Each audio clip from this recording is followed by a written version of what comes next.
నమస్తే. ఎన్నో ఆధ్యాత్మిక కార్యక్రమాలు నిరంతరం ఛానల్లో ప్రసారం అవుతూనే ఉంటాయి. మనందరికీ సుపరిచితురాలు ప్రముఖ astrologist, life coach doctor RB Sudha గారు రాశి ఫలితాలతో మళ్ళీ మీ ముందుకు రావడం జరిగింది. ఇక ఈ సంవత్సరంలో ఎన్నో ఒడిదుడుకులు ఎదుర్కొని ఉంటాం, ఎన్నో ఆశలతో సంవత్సరాన్ని మొదలు పెట్టుంటాం. ఇక చివరి అంకానికి వచ్చేసాం. డిసెంబర్ మాస ఫలితాలు తెలుసుకోబోతున్నాం. డాక్టర్ ఆర్బి సుధ గారితో మాట్లాడబోతున్నాం. దానికన్నా ముందు ఈ డిసెంబర్లో గ్రహస్థితులు ఏ విధంగా ఉన్నాయి, ఏ గ్రహం ఏ స్థితిలో ఉంది, ఎవరికి మంచి జరగబోతుంది అని మాట్లాడి ఆ తర్వాత మేషరాశి మొదలు మీన రాశి వరకు విషయాలు తెలుసుకునే ప్రయత్నం చేద్దాం. నమస్తే మేడం. నమస్కారం. గ్రహస్థితులు చెప్పండి. డిసెంబర్ మాసానికి ఆల్మోస్ట్ ఇయర్ అయిపోయింది, అలా అయిపోయినట్టు అనిపిస్తుంది నాకైతే. ఇప్పుడు మనకి డిసెంబర్ వచ్చేసింది కదా, ఇయర్ ఎండ్ కూడా అయిపోయింది. అంటే తొందరగా అయిపోయింది చాలా. అదే ఇంకా నెక్స్ట్ వచ్చేది కూడా బాగుండాలని కోరుకుంటూ ఫస్ట్ మనం గోచార ప్లానెట్స్ ఎక్కడెక్కడ ఏ ఉన్నాయో ఫస్ట్ చూద్దాము.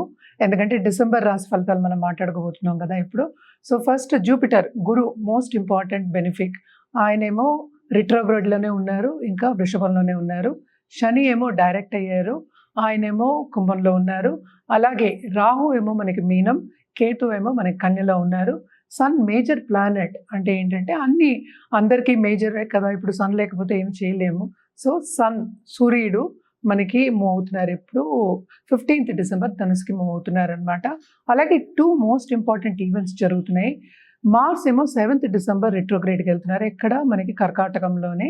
అలాగే 2nd డిసెంబర్ ఏమో మనకి శుక్రుడేమో మనకి మకరంలోకి వెళ్తున్నారు అనమాట. ఇదే నెల మళ్ళీ ఆయన కుంభంలో కూడా towards end of this month అంటే డిసెంబర్ 24లో మారడం అనేది జరుగుతోంది. ఇవే జనరల్గా ఉన్న స్థితిగతులు. ఇంకోటి ఏంటంటే మనం మేజర్ ప్లానెట్ మనం మర్చిపోతున్నాము, మెర్కురీ. మెర్కురీ కూడా ఏంటంటే డైరెక్ట్ అవుతున్నారు అనమాట. ఆయన ఎక్కడున్నారు, ఆయన వృచ్చికంలో ఉన్నారు. సో ఆయన ఇప్పుడు ఏమో కంబషన్లో ఉన్నారంటే సన్తో కూడి ఉన్నారు కనుక. సో అది కూడా ఏంటంటే చాలా మటుకు మనం చూసామంటే ఖర్చులు చాలా ఎక్కువ అవ్వడం కానీ, సడన్ ఖర్చులు రావడం కానీ, ఎందుకో దూబరా ఖర్చులు రావడం కానీ, అలాగే బిజినెసెస్లో లాస్ రావడం కానీ, లేకపోతే చేసే పనిలోనే కొంత విరామం అంటాం, కొంత లీవ్ తీసుకుని రావడం కానీ, లేకపోతే చురుగ్గా పని చేయలేకపోవడం కానీ అనుకుందాం. సో ఇవన్నీ జరగడం అనేది జనరల్గా మనం చూస్తూ ఉన్నాం.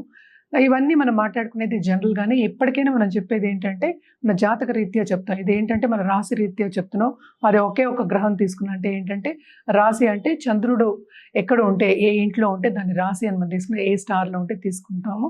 సో రాశి పట్టే మాట్లాడుకుంటున్నాం, రాశి ఫలితాలే మాట్లాడుకుంటున్నాం కనుక తప్పక జాతకం పరిశీలించుకుంటే ఇంకా మంచిది ఎవరికైనా. అంటే స్పెసిఫిక్గా మనం రెమిడియల్ మెషర్స్ ఇవ్వడం కానీ తీసుకోవడం, అని ఏం వేసుకోవాలి, లేకపోతే జాతిరత్నాలు వేసుకోవాలా, లేకపోతే వేరే ఏదైనా పరిహారం చేయాలా, లేకపోతే ఎన్ని రోజులు చేయాలి, ఇవన్నీ చెప్పడం అనేది జరుగుతుంది.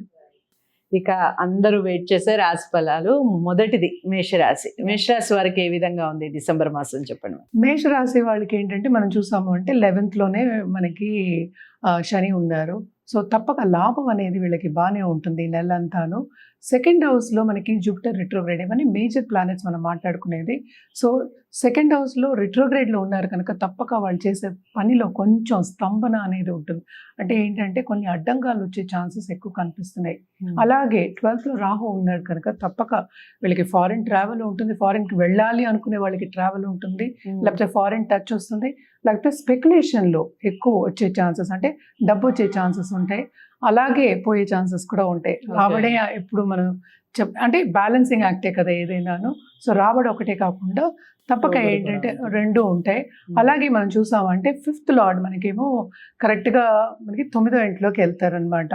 సో భాగ్యంలోకి వెళ్ళినప్పుడు అంటే సన్ మనకి ధనుస్కి వెళ్ళినప్పుడు మనం 15th డిసెంబర్ తర్వాత మాట్లాడుకుంటున్నాము. 2nd half of this month వీళ్ళకి చాలా బాగుంటుంది, బ్రహ్మాండంగా ఉంటుంది. ఎందుకంటే స్పిరిచువల్ గ్రోత్ ఉంటుంది. అట్ ద సేమ్ టైం వీళ్ళు ఏంటంటే ఏదైనా ఖర్చు పెట్టింది దానికి లాభం అనేది చూపిస్తారు. ఎందుకంటే 2 మేజర్ గ్రహాలు ఆల్రెడీ కొన్ని మంచి పొజిషన్లో ఉన్నాయి. అలాగే సన్ కూడా మూమెంట్ ఉంటే కనుక తప్పక వీళ్ళకి ఏంటంటే షైన్ అనేది వస్తుంది. అంటే ఏంటి, స్టేటస్ సింబల్ కింద, లేకపోతే స్టేటస్ పెరిగే ఛాన్సెస్ ఎక్కువ కనిపిస్తున్నాయి అనమాట. అలాగే వీనస్ అంటే ఏంటి, 2nd లార్డ్ ఏమో 10th వెళ్తున్నాడు. సో తప్పక బిజినెస్ పీపుల్కి చాలా బాగుంటుంది. అలాగే ఆర్ట్ రంగంలో ఉన్న వాళ్ళకి బ్రహ్మాండంగా ఉంటుందని చెప్పాలి.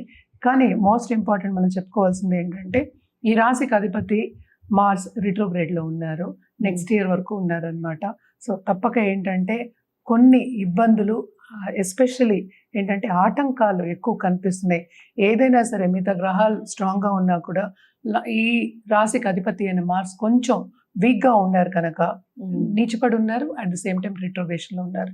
సో తప్పక ఏంటంటే వాళ్ళ స్పిరిచువల్ గ్రోత్ కానీ, లేకపోతే ఫైనాన్షియల్ గ్రోత్ కానీ, లేకపోతే ఇంట్లో కొన్ని ప్రాబ్లమ్స్ వచ్చే ఛాన్సెస్ ఎక్కువ ఉన్నాయి, ఎస్పెషలీ ఫ్యామిలీ తోటి. సో ఏంటంటే వీళ్ళు తప్పక పరిహారాలు చేయడం అనేది వెరీ వెరీ ఇంపార్టెంట్ అనమాట. తప్పక వీళ్ళు ఏంటంటే ఓం మందాయ నమః అని చేసుకోవడం. అంటే రాహు 12th లో ఉన్నాడు, అండ్ దూరంగా ఉన్న వాళ్ళకి కొంత ఎడబాటు వచ్చే ఛాన్సెస్ నేను ఇందాక కూడా చెప్తున్నా, ఎడబాటు వచ్చేసాయి ఎస్పెషలీ దాంపత్య జీవితంలో. అలాగే కొత్తగా పెళ్లి కావాలి అన్న వాళ్ళకి పెళ్ళయ్యే ఛాన్సెస్ ఉన్నాయి, కానీ ఇమీడియట్గా కొన్ని ప్రాబ్లమ్స్ వచ్చే ఛాన్సెస్, అంటే మిస్అండర్స్టాండింగ్స్ అని చెప్పుకోవాలి. ఏదైనా ఇండివిజువల్ జాతకం చూడవలసింది, వ్యక్తిగత జాతకం చూడవలసిందే. ఇవన్నీ మనం జనరల్లే మనం మాట్లాడుకునేది. సో అలాగే మనం చూసామంటే మెర్కురీ 3rd లార్డ్ మళ్ళీ ఏమో ఏంటంటే 8th లో పడ్డారు, 8th లో ఉన్నారు. అట్ ది సేమ్ టైం ఆయన కంబషన్లో ఉన్నారు కనుక ల్యాండెడ్ ప్రాపర్టీస్ వీళ్ళకి వచ్చే ఛాన్సెస్ కూడా కొంచెం కనిపిస్తున్నాయి. అంటే ఏంటి, లాంగ్ టర్మ్ ఏదైనా కోర్ట్ కేసెస్ ఉన్నాయంటే వీళ్ళు గెలిచే ఛాన్సెస్ ఉన్నాయి, ఎస్పెషలీ ప్రాపర్టీ విషయంలో అని చెప్పాలి. అండ్ ఏంటంటే తాతలాస్తు కానీ లేకపోతే సడన్గా గెయిన్స్ వచ్చే ఛాన్సెస్ ఉన్నాయి, ఎందుకంటే అలాంటి పొజిషన్స్ ఉన్నాయి కనుక. మనమేమో రెమెడియల్ మెషర్స్ మాట్లాడుకుంటున్నాం. తప్పక వీళ్ళు రెమెడియల్ మెషర్స్ ఏంటంటే నేను ఇందాక చెప్పినట్టు చాంట్ చేయడం ఒకటి, ఇంకోటి శనికి తప్పక పూజ చేయడం కానీ, అలాగే ఓం అనే మంత్రాన్ని, ప్రణవ మంత్రం మనకి తెలుసు, కంటిన్యూస్గా చాంట్ చేసుకుంటే కూడా చాలా బాగుంటుంది. శనివారం తప్పక వీళ్ళు వెళ్ళి శనీశ్వరుడికి, ఈశ్వరుడు, అలాగే మనకి ఏంటంటే కార్తీక మాసం, మార్గశిర మాసం అన్ని మంచి మాసాలే. సో తప్పక ఏంటంటే స్పిరిచువల్ గ్రోత్ ఉందని చెప్పాను కనుక తప్పక వీళ్ళు చేసుకుంటే కనుక, ఈ పరిహారాలు చేసుకుంటే కనుక వీళ్ళకి ఇంకా బాగుంటుంది. రైట్. సో అదండి మేషరాశి వారికి సంబంధించి కొన్ని పరిహారాలు చెప్పారు, కొన్ని విషయాల్లో జాగ్రత్త వహించాలి అని కూడా చెప్పారు. సో ఏదేమైనప్పటికీ జాతకాలను పరిశీలించుకోవడం అనేది మస్ట్. జాతకాలను పరిశీలించుకోవాలి, ఆర్బి సుధ గారి దగ్గరే చూపించుకోవాలి అనుకున్న వారు స్క్రీన్ మీద కనపడే నెంబర్కి కాల్ చేయొచ్చు, మేడం అపాయింట్మెంట్ లభిస్తుంది. వీడియోని లైక్ చేసి షేర్ చేయండి, ఛానల్ని సబ్స్క్రైబ్ చేయండి. మరో రాశితో మళ్ళీ కలుద్దాం. నమస్తే.